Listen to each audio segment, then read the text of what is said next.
Okay, so buckle in. This is going to be a long one. We're going to try and be quick. We made it home. We made it home. Thank God.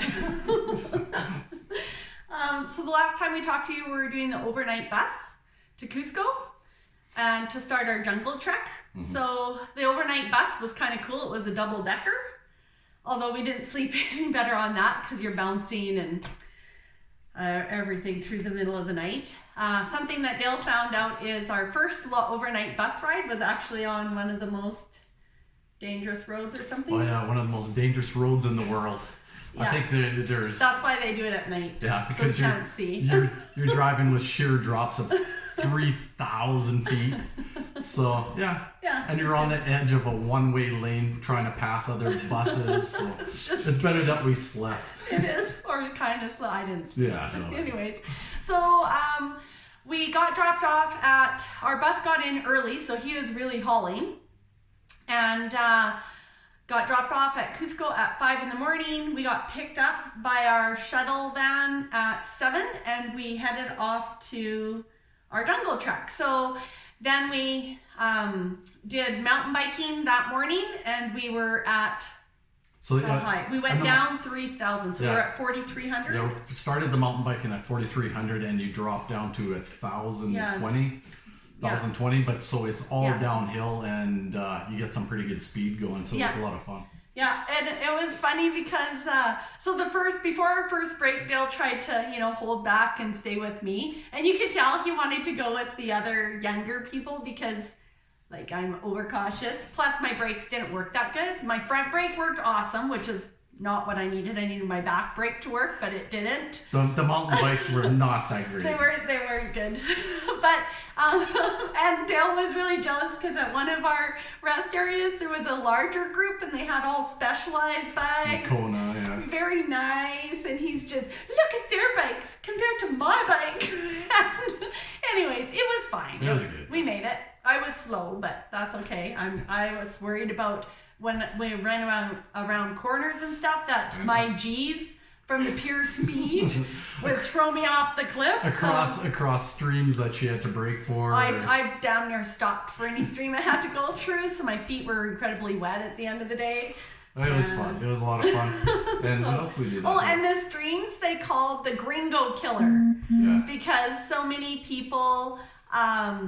they think they're amazing, so they'll try and go through these streams too fast, and it'll actually pull them and throw them in over the side.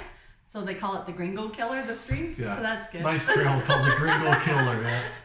And then we finished mountain biking, and then we went river rafting, and we did grade 4 river raft. Yeah, that's something you couldn't even do in Canada. And there was us and a couple from Switzerland, a young couple. They're in their they're my kids' age, 20, 24-ish. And we did the river rafting, just the 4 of us and our guide, and the other river rafting boat had 7 people plus a guide, but we rocked it. We hit a few rocks, we went sideways, we damn near tipped. Yeah. We got up so high you could paddle, but you weren't touching any water, and he's like, paddle faster, forward faster, and you're like, I'm not touching water. There's no safety. There's no safety in South America. You just go. Grade 4 would be probably considerable risk. Yeah. Anyone here, but we survived. And so then we finished our river rafting, and then so we were with a group of another couple, and then David, our guide, he moved us to another group. So what he did is took us to this little town, and then he talked to a cab driver person there, or somebody, we don't even know if it's cab. And then they waited, they had another couple, and then they drove us from this little town to the zipline hostel area.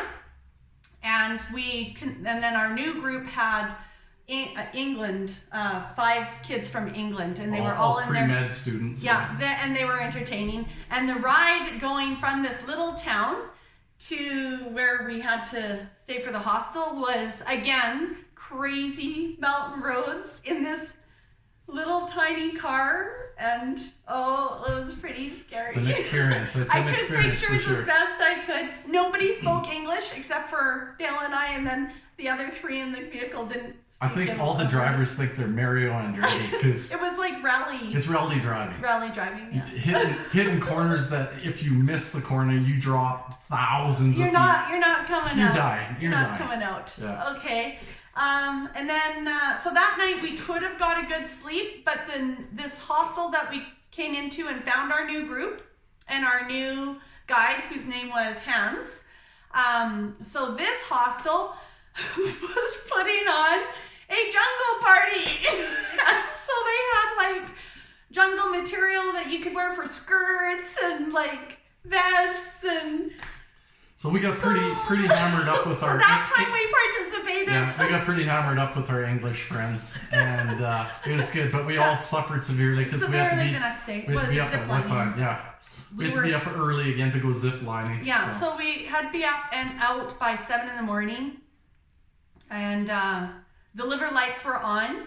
And another hostel heard about our hostel having this jungle party, so they managed to get... A group of them managed to get to our hostel, and we found out the next day the one kid from Ireland, they couldn't figure out how to get back, so then the hostel bartender guy, he took them all back to their town where their hostel was, but he ended up going out clubbing after that because they don't shut down, right?